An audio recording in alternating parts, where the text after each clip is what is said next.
Hey everyone, welcome back to Speak Flow, where English flows naturally. I'm Sophie. And I'm Jake. Hey, Sophie.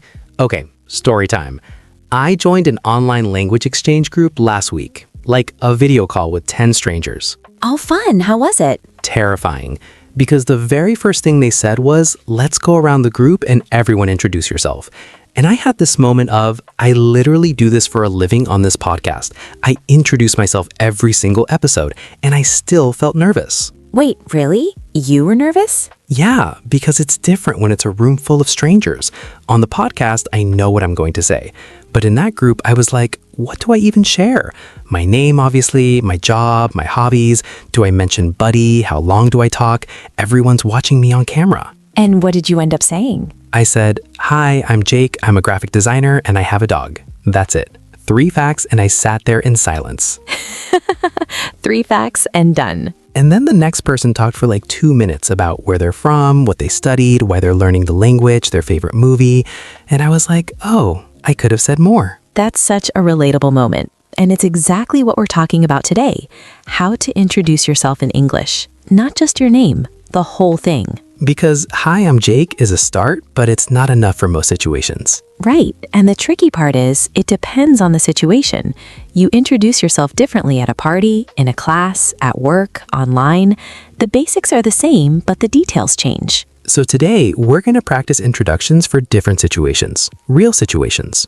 And if you're new here, welcome. This is basically a perfect first episode for you. Subscribe so you catch the next ones, and give this a like. It helps us reach more people.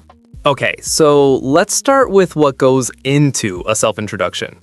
Because my problem in that group call was that I didn't know what to include. Right. So think of a self-introduction as having layers. The first layer is always the same. Your name. I'm Sophie. My name's Jake. That's your foundation. And after that? After that, you pick from a menu. Where you're from, what you do, what you're into, but you don't need all of them every time. You pick what makes sense for the situation. That's interesting. It's not a script, it's a menu. Exactly.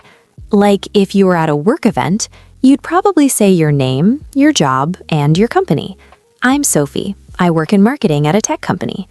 But if you're joining a book club, maybe it's your name, where you live, and what kind of books you like. So you're choosing what's relevant to the room. Right. And this is where most people get stuck. They either say too little, like you with your 3 facts, or they say everything about their entire life, and people's eyes glaze over. I feel personally attacked by 3 facts. Okay, let's go through the most common pieces. After your name, the next thing people usually share is where they're from, and there are a few ways to say it. I'm from Brazil. Simple.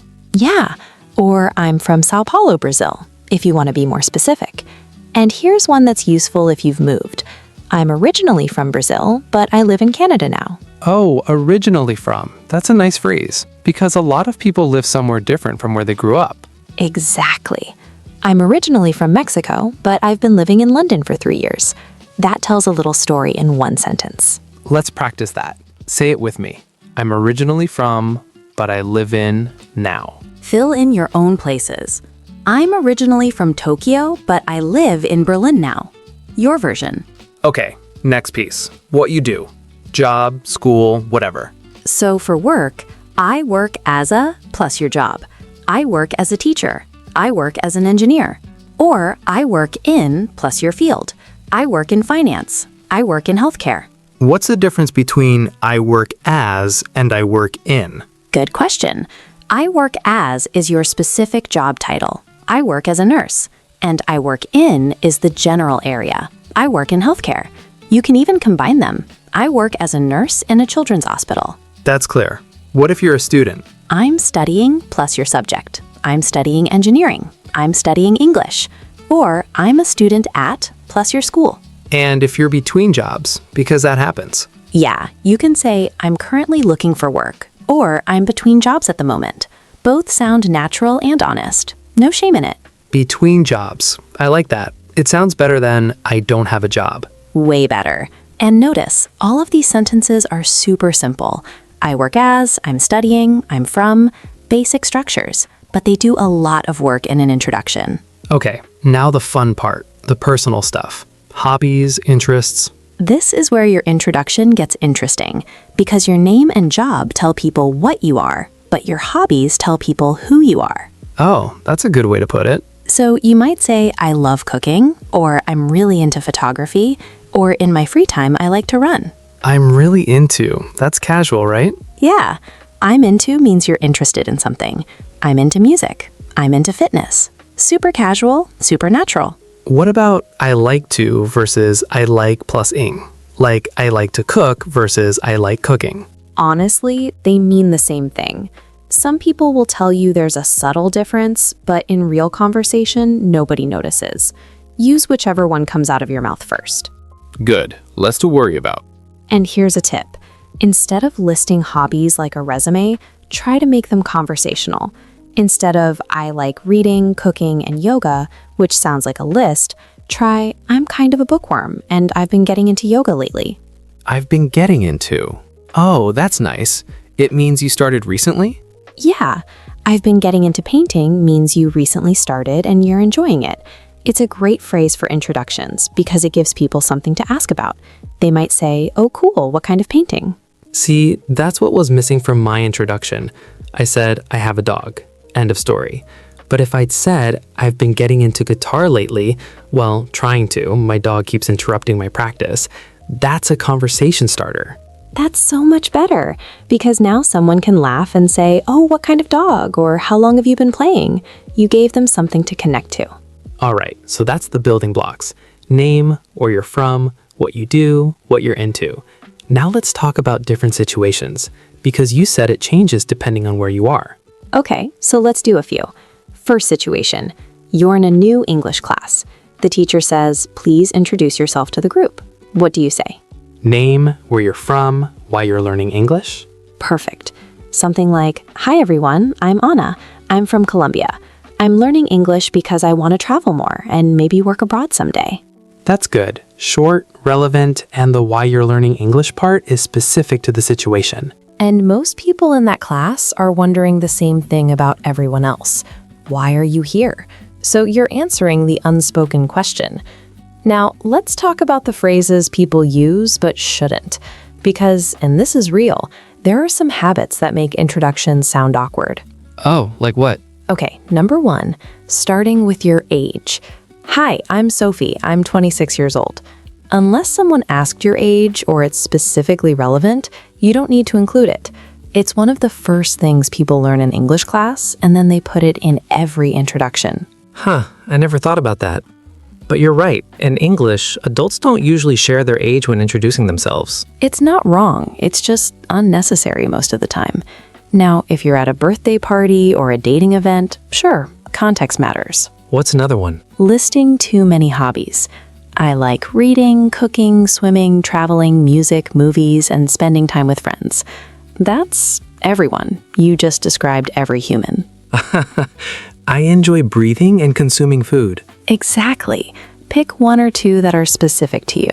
I'm really into baking sourdough bread is way more interesting than I like cooking. Because it's specific. It gives people a picture. And 1 more. Apologizing for your English during the introduction. Hi, I'm Pedro. Sorry my English is not very good. Please don't do this. First of all, your English is probably better than you think. And second, it sets a negative tone right at the start. What should they say instead? Just introduce yourself. If you make a mistake, nobody cares. Everyone's too busy thinking about their own introduction. And honestly, when someone introduces themselves in English, even with mistakes, I'm always impressed, not judging. That's the thing though, right? You know how to say, I'm from Brazil and I work as a teacher. Those are easy words. But standing there with 10 people looking at you, your brain just quits. That gap between knowing and doing, it's real. And it's exactly what From Stuck to Fluent is built around. 30 days of practicing this stuff. Introductions, small talk, conversations, until your brain stops freezing. QR codes on screen, or check the pinned comment. People keep telling me the small talk section was the one that clicked for them the most. Nice. Okay, can I add one more mistake? This one happened to me recently. Go for it. So in that language exchange group, one guy introduced himself and he said every sentence in the exact same way. My name is Carlos. I am from Mexico. I am 28 years old. I am an accountant. I like football. Every single sentence started with I. Oh, and it sounded like a robot. Exactly. And the thing is, his English was fine. His grammar was correct. But it sounded mechanical because there was no variety. That's such a good observation. And the fix is easy. Mix up how you start your sentences. Instead of, I am from Mexico, I am an accountant, try, I'm originally from Mexico City. I work in accounting, mostly taxes, which is less boring than it sounds. Less boring than it sounds. See, that's personality. That's you being a human, not a textbook. And you can use connecting words. Actually, so, honestly, like, I'm Carlos. I'm from Mexico City. I actually work in accounting, which honestly, it's less boring than people think. And on weekends, I'm usually watching football or trying to cook something new. That sounds like a real person, someone you'd want to talk to. Right? And it's the same information, name, city, job, hobby, but the delivery makes all the difference. Okay, one more situation before we move on. What about meeting your friend's friends for the first time? Like you go to a barbecue and you don't know anyone except the person who invited you. Oh, that's a common one. And it's actually easier than people think because you already have a connection, the friend who invited you. So you use that. Yeah. Hey, I'm Sophie. I'm Amy's friend. We work together. Or I'm Jake. I know Tom from college. You're not starting from zero. You're telling people how you fit into the group. And then you can add something casual. This is actually my first time at one of Tom's barbecues, so I don't know anyone yet. That's great because it's honest and it gives people permission to include you. They might say, oh, let me introduce you to everyone. It's an invitation for them to help. I actually did this last summer at a friend's birthday. I said, I don't really know anyone here except Dan. And immediately 3 people started talking to me. It was like a magic phrase. Because people are generally nice. They want to include you. They just need to know that you need including. Cool. Okay, more situations. What about introducing yourself online, like in a group chat or a forum or a Zoom call? Online is interesting because you usually have more time to think. In a group chat, you might write something like, hey everyone, I'm Sophie. I'm from the US and I work in marketing. Excited to be here. The excited to be here part is a nice closer for online introductions. Oh, that's true. In person, you'd probably just smile. But online, you need words for that energy. Right. Happy to join this group, or looking forward to getting to know everyone. Those warm closers replace your body language. What about Zoom? Because that was my disaster. On Zoom, keep it to 20 or 30 seconds max. Name, one relevant detail, one personal thing. I'm Jake, I'm a designer from California, and I just started learning Spanish. That's why I'm here. Done. Under 30 seconds, and people know something about you. That's literally what I should have said, instead of, I have a dog. Although Buddy is a conversation starter, but save him for the follow-up, not the intro. Save Buddy for later. Got it. Let's practice a full one. Pretend you're in a new language exchange group online. Introduce yourself. Okay. Hey everyone, I'm Jake. I'm from the US, California specifically. I'm a graphic designer. I work freelance from home. I've been trying to learn Spanish for a while now, and honestly, I'm still pretty bad at it, but I'm here to practice. Outside of work, I play a bit of guitar, and I spend way too much time walking my dog. Excited to meet everyone. See? That was so much better than I'm Jake and I have a dog. Growth. Again. And notice what he did. Name, location, job, why he's there, a personal detail, and a warm closer. All in like 15 seconds. Let me try one for a different situation. Imagine I'm at a friend's dinner party and I don't know anyone. Go for it. Hey, I'm Sophie. I'm Amy's friend from work. We're on the same marketing team. I actually just moved to this neighborhood like 2 months ago, so I'm still figuring out where everything is. Do you live around here? Oh, ending with a question. That's smart. It passes the conversation to the other person. That's the secret to a good introduction, honestly. Don't just talk about yourself and stop. End with something that invites the other person in. A question, a comment they can respond to. What about you? Works too, if you can't think of anything specific. What about you? The universal conversation continuer. Let's do a quick review. A good self-introduction has your name first, always. Then pick from the menu where you're from, what you do, something personal. Match it to the situation. Useful phrases. I'm originally from. I work as a. I'm studying. I'm really into. I've been getting into. Avoid leading with your age, listing every hobby, apologizing for your English. And end with a question or a warm closer to keep the conversation going. All right, everyone. Thank you so much for being here. Subscribe if you're new. We make these every week. And a like really helps us reach more people. Share this with anyone who's about to start an English class, a new job, or just wants to feel more confident introducing themselves. Okay, Sophie, comment challenge. Yes, introduce yourself in the comments right now. Pretend you're in a new group and write your introduction using the phrases from today. Include your name, one thing about what you do, and one thing about your interests.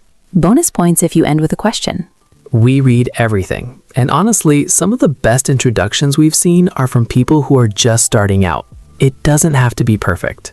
It really doesn't. Just go for it. All right, everyone. Thanks for spending time with us. Keep practicing. And remember, you already know more than you think. You just need to say it out loud. See you in the next one. Bye, everyone. Bye-bye.